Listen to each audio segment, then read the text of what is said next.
Bismillahirrahmanirrahim. Assalamualaikum warahmatullahi wabarakatuh. Kami dari kelompok 6 yang beranggotakan saya sendiri, Nina, kemudian Dewi Fajriani, Ovina Aisyah, Sinta Widiawati, Juanika Intan Cahyandari, Fasikatil Umi, dan Reni Oktavia akan mempresentasikan hasil diskusi kami yang membahas tentang elektroensefalogram atau EEG. Untuk bagian pertama akan dijelaskan oleh Joan. Elektroensefalografi atau EEG merupakan metode pengamatan elektrofisiologis untuk merekam aktivitas listrik dari otak dengan menggunakan suatu alat medis yang dapat merekam aktivitas listrik di otak tanpa membuka tengkorak kepala. Pemeriksaan dilakukan untuk mendeteksi gelombang otak atau aktivitas listrik dalam otak yang tidak normal. Pada kondisi normal, sel-sel otak berkomunikasi satu sama lain melalui sinyal listrik. Pemeriksaan EEG dapat membantu dokter dalam mendeteksi ada tidaknya kelainan pada aktivitas listrik otak. Pada EEG, elektroda yang berbentuk seperti piringan logam kecil akan dipasang pada kulit kepala pasien. Elektroda ini akan menganalisis sinyal listrik pada otak dan mengirimkannya ke layar komputer. Hasil pemeriksaan EEG akan berupa garis bergelombang dengan puncak dan lembah. Dokter dapat menilai apabila terdapat pola gelombang listrik yang tidak normal. Pada beberapa pasien, dokter akan memberikan stimulus berupa cahaya, suara, atau sentuhan sambil merekam gelombang otak. Tujuannya untuk mengukur aktivitas listrik pada otak selama stimulus diberikan. Selanjutnya, fungsi dan kegunaan EEG. EEG digunakan di bidang neurologi dan psikiatri, utamanya untuk mendiagnosa penyakit otak, untuk mendeteksi kelainan pada aktivitas listrik otak yang dapat disebabkan oleh penyakit otak. Elektroensefalografi dapat membantu dokter dalam memastikan atau menyingkirkan kemungkinan beberapa kondisi medis pada pasien. EEG juga mungkin dilakukan pada pasien dalam kondisi koma untuk memeriksa aktivitas otaknya. Pemeriksaan ini dapat pula dianjurkan guna memantau aktivitas listrik selama operasi otak. Berikut adalah contoh penyakit atau gangguan yang dapat didiagnosa menggunakan EEG. Contohnya yaitu penyakit kejang seperti epilepsi, cedera otak, peradangan otak atau ensefalitis, tumor otak, ensefalopati atau gangguan fungsi otak, gangguan ingatan, gangguan tidur, stroke, dan demensia. Selanjutnya, tujuan pemeriksaan EEG. Untuk tujuan yang pertama adalah untuk menentukan lokasi kelainan di otak. Yang kedua, menentukan jenis bangkitan, vokal atau general atau campuran untuk menentukan sindrom epilepsi. Yang ketiga, untuk membantu menentukan status pasien tidak sadar. Yang keempat, untuk mengevaluasi pengobatan pasien. Yang kelima, salah satu pertimbangan untuk penghentian obat-obatan epilepsi. Yang keenam, untuk membedakan kejang epileptik atau non-epileptik. Selanjutnya, sejarah elektroensefalogram atau EEG. Dimulai oleh Richard Catton pada tahun 1842 sampai 1926. Beliau merupakan seorang dokter yang bekerja di Liverpool. Beliau memperkenalkan temuannya mengenai fenomena listrik dari belahan otak kelinci dan monyet dalam British Medical Journal pada tahun 1875. Kemudian Adolf Beck pada tahun 1890, beliau merupakan seorang ahli fisiologi yang menerbitkan penelitiannya mengenai aktivitas listrik spontan dari otak kelinci dan anjing termasuk tentang perubahan osilasi ritmik dengan bantuan cahaya. Kemudian Hans Berger pada tahun 1873 sampai 1941, Hans melanjutkan penelitian dari Richard Catton. Kemudian ia mengumumkan bahwa sangatlah mungkin untuk merekam arus listrik yang lemah yang dihasilkan oleh otak tanpa membuka tengkorak dan hasilnya dapat dilihat melalui kertas. Hans menamakan format perekaman penemuannya dengan nama elektroensefalogram. Karyanya ini kemudian dikembangkan oleh Edgar Douglas Adrian. Selanjutnya, pada tahun 1934, Fisher dan Lowenberg merupakan orang pertama yang menunjukkan gambaran lonjakan epileptiform. Kemudian pada tahun 1936, Jasper Gibbs melaporkan lonjakan interictal sebagai tanda fokus epilepsi. Pada tahun yang sama, laboratorium EEG pertama dibuka di Massachusetts General Hospital. Kemudian Pada tahun 1911 sampai 1999, Oswald Franklin merupakan profesor biofisika di Northwestern University mengembangkan sebuah prototip dari EEG yang tergabung dalam inverter piezoelektrik yang disebut dengan kristograf. Seluruh perangkat ini biasanya dikenal dengan nama Dinograph of Nerve. Kemudian pada tahun 1947, Society EEG Amerika didirikan dan kongres pertama EEG internasional diadakan. Lanjutan dari sejarah elektroencephalogram atau EEG. Menurut Aserinsky dan Kleitman, tahun 1954 menjelaskan mengenai gelombang REM atau aktivitas otak yang tinggi dalam tubuh yang lumpuh atau paradoks. Pada saat ini, mimpi yang jelas lebih sering muncul saat tidur.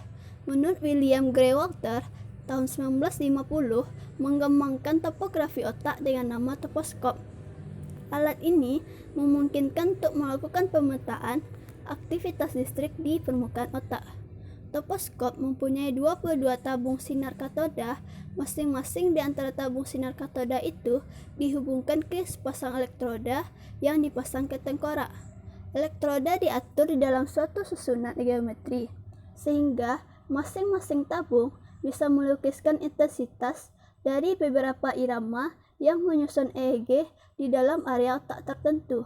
Susunan tabung CRT ini sedemikian rupa sehingga display phosphorescence spiral menunjukkan secara serempak irama yang menunjukkan bagian tertentu dari otak. Komponen alat beserta fungsi. Yang pertama, wireless atau portable EEG yang dilengkapi baterai sehingga dapat dibawa-bawa, sedangkan wired EEG langsung tersambungkan dengan komputer. Yang kedua, ambulatory EEG adalah mesin yang banyak digunakan untuk pemeriksaan gangguan tidur atau gangguan kejang. EEG ini digunakan untuk merekam lebih dari 72 jam, sementara EEG tradisional hanya dapat merekam 1-2 jam. Yang ketiga, EEG neurofeedback atau EEG biofeedback merupakan sistem EEG yang mampu memberikan gambaran visual sehingga pasien dapat melihat aktivitas otaknya pada saat pemeriksaan dilakukan. EEG ini tersinkronisasi ke komputer dan gelombang aktivitas otak ditampilkan pada layar komputer. Selanjutnya, cara menggunakan elektroencephalografi atau EEG. Yang pertama, saat melakukan pemeriksaan, kita akan ditempelkan banyak sensor kecil di sekucur kulit kepala.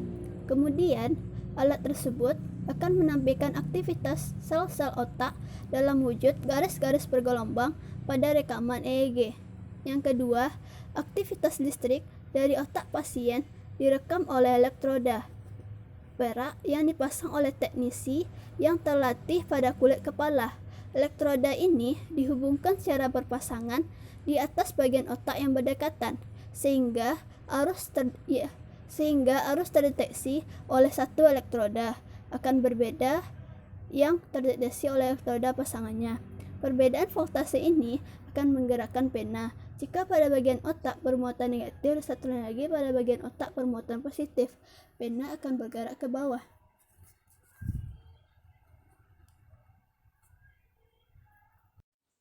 Baiklah, selanjutnya kita akan masuk ke dalam cara menggunakan EEG. Saat melakukan pemeriksaan, kita akan ditempelkan banyak sensor kecil di sekujur kulit kepala. Kemudian, alat tersebut akan menampilkan aktivitas sel-sel otak dalam wujud garis-garis bergelombang pada rekaman EEG. Aktivitas listrik dari otak pasien direkam oleh elektroda perak yang dipasang oleh teknisi yang terlatih pada kulit kepala.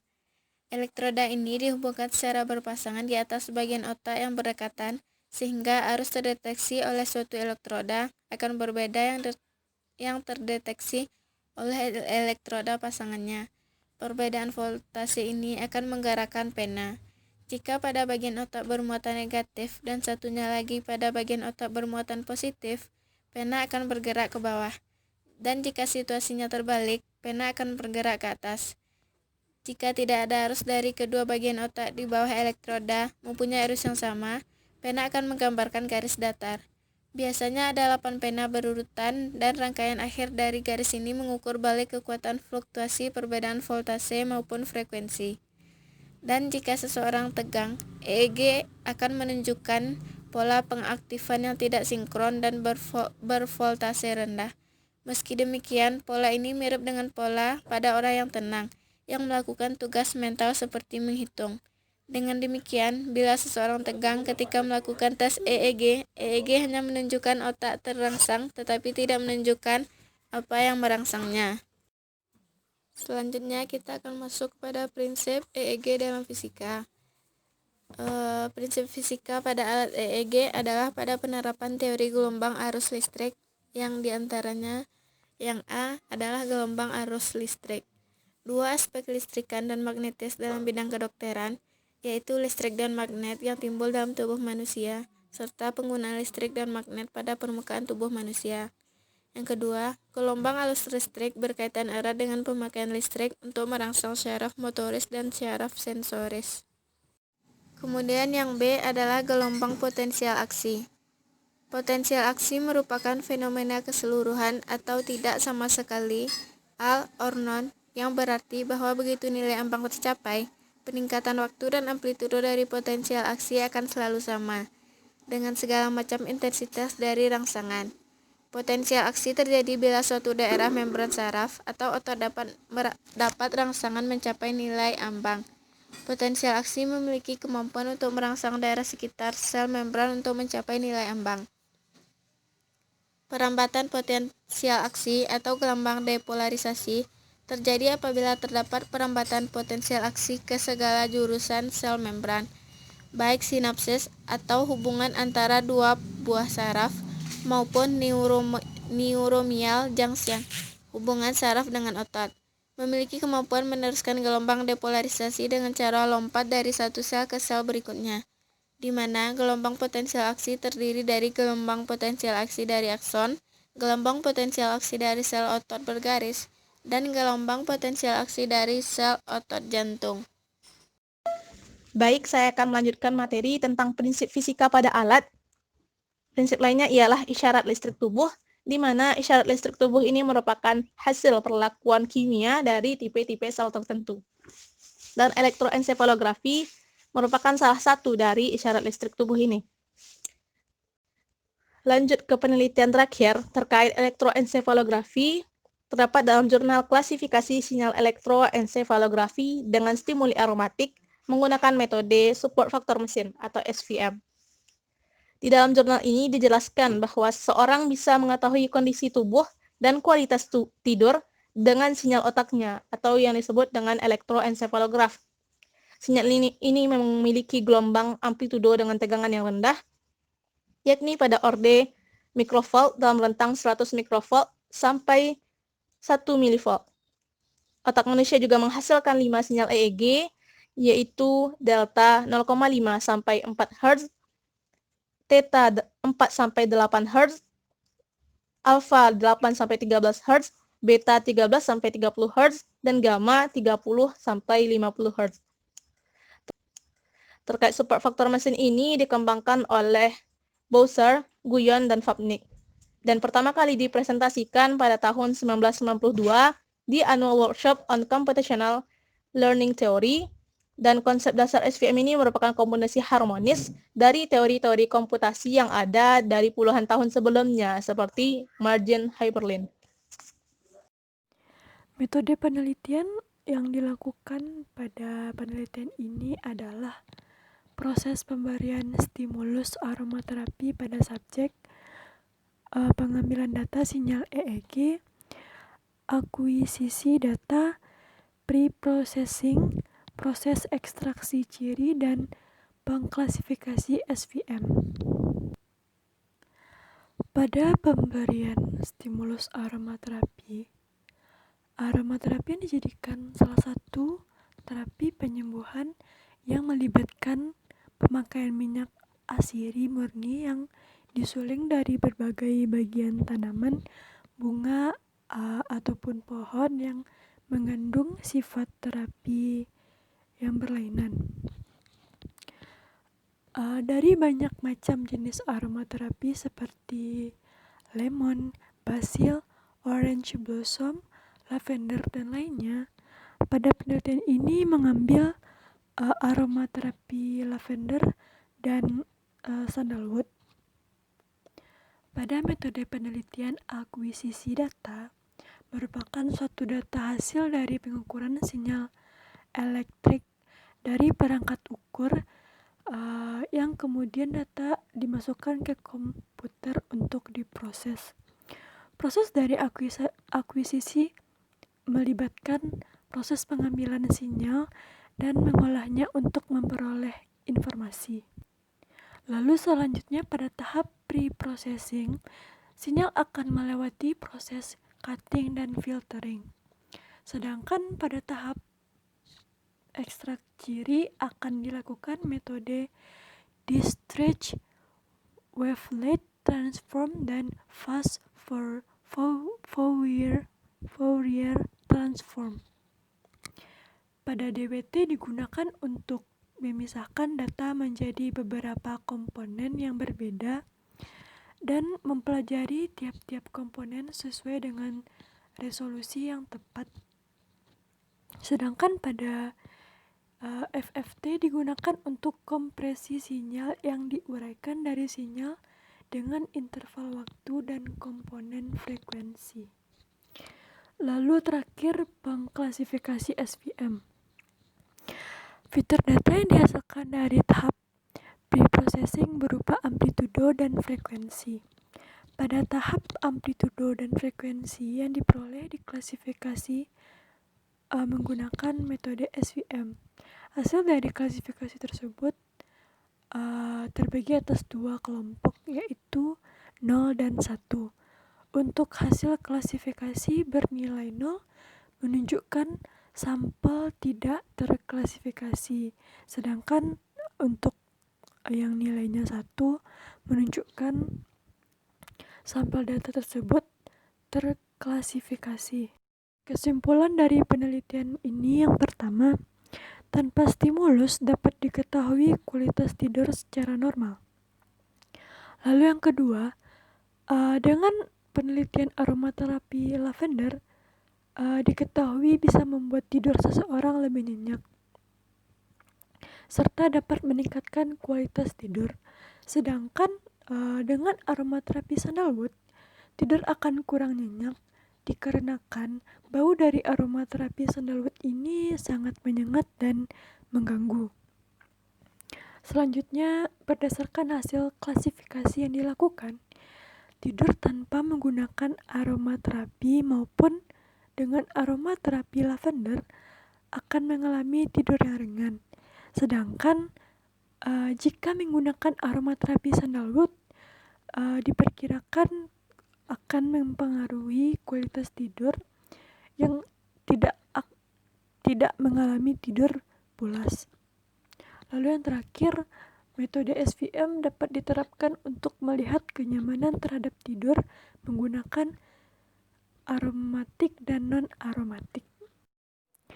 Elektroensefalografi atau yang dikenal sebagai EEG merupakan salah satu alat diagnostik dan monitoring penting di bidang neurologi yang memiliki fungsi untuk menilai neurofisiologi atau sistem kerja sel otak pada sel saraf otak. Interpretasi klinik temuan EEG harus berkaitan dengan kondisi pasien, seperti gejala klinis, pemeriksaan fisik, dan hasil pemeriksaan penunjang lainnya. Proses rekaman dan interpretasi hasil EEG ini membutuhkan supervisi dari seorang ahli elektroensefalografi. Penggunaan EEG di Indonesia sangatlah beragam. Seperti EEG yang digunakan untuk meneliti epilepsi dan penyakit Alzheimer, juga mengidentifikasi individu yang harus dirujuk untuk melayani pemeriksaan lebih lanjut jika penyakit otak adalah penyebab dari epilepsinya. EEG juga bisa digunakan dalam menentukan diagnosis penyakit epilepsi dengan mengidentifikasi setiap keabnormalan pada otak seperti lesi yang memicu serangan epilepsi. Dokter dapat menentukan diagnosis dengan mengamati pola kejang pada EEG, Meskipun EEG digunakan untuk meneliti penyakit epilepsi dan Alzheimer, EEG tidak dapat mendiagnosis penyakit mental skizofrenia, dikarenakan EEG dari orang yang terganggu mentalnya biasanya normal. Pemeriksaan EEG juga dapat menentukan perubahan aktivitas otak yang mungkin berguna dalam mendiagnosis gangguan otak, terutama epilepsi atau gangguan kejang lainnya. Selain itu, pemeriksaan EEG juga dapat digunakan untuk mengkonfirmasi kematian otak pada seseorang pasien yang sedang koma.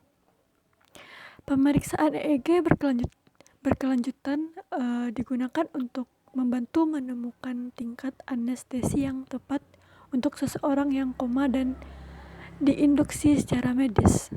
Penggunaan EEG di Indonesia. EEG atau elektroensefalogram adalah salah satu tes yang dilakukan untuk mengukur aktivitas kelistrikan dari otak untuk mendeteksi adanya kelainan dari otak. Tes EEG juga disebut sebagai tes gelombang otak atau rekam otak. EEG mungkin juga bermanfaat untuk mendiagnosis atau mengobati gangguan berikut. 1. Kerusakan otak akibat cedera kepala. 2. Peradangan otak atau ensefalitis. 3. Trauma kepada kepala. 4. Disfungsi otak yang memiliki berbagai penyebab atau ensefalopati. Kelima, gangguan tidur. Selanjutnya, hasil perekaman EEG. Lama perekaman tergantung pada tujuan pemeriksaan. Pemeriksaan EEG untuk melihat gambaran umum dapat dilakukan rekaman dengan durasi 2-30 menit. Sedangkan untuk eksplorasi lebih jauh membutuhkan waktu lebih lama, bisa mencapai 3-7 hari. Pemeriksaan EEG jangka panjang ini sering digunakan untuk mencari lokasi penyebab kejang epilepsi. Hasil perekaman EEG, terdapat variasi hasil rekaman EEG yang bergantung pada beberapa kondisi, yaitu 1. Usia. Terdapat perbedaan pola gelombang antara neonatus, bayi, anak-anak, dan dewasa. Kedua, kesadaran, yaitu gelombang EEG yang muncul saat bangun tidak sama dengan saat tidur stadium 1, 2, 3, 4, dan REM. Ketiga, medikasi, yaitu pemberian jenis obat tertentu dapat memberi efek terhadap gelombang EEG. Keempat, status pantologi, yaitu gambaran EEG yang dihasilkan akan dinyatakan normal bila tidak ditemukan gelombang abnormal. Abnormalitas gelombang EEG dideskripsikan dalam bentuk atau morfologi, frekuensi, amplitudo, distribusi, irama, dan kuantitas. Sebagai salah satu alat penunjang diagnostik, EEG mempunyai beberapa kelebihan dan keterbatasan. Kelebihan dari penggunaan EEG yaitu EEG dapat menunjukkan abnormalitas fungsi otak secara langsung. Kedua, EEG memberikan informasi spasial dan lokasi penyakit. Ketiga, EEG merupakan alat ukur untuk menilai fungsi otak. Sedangkan keterbatasan pemeriksaan EEG yaitu: pertama, dalam mendeteksi disfungsi otak, EEG jarang bisa menentukan penyebabnya. Kedua, gambaran EEG dipengaruhi oleh usia, kesadaran, dan obat. Ketiga, sensitivitas dan spesifitas relatif lebih rendah. Demikianlah presentasi dari kelompok 6 yaitu tentang elektroensefalogram. Apabila terdapat kesalahan dan salah kata, kami mohon maaf. Saya tutup dengan wabillahi taufiq wal hidayah. Wassalamualaikum warahmatullahi wabarakatuh.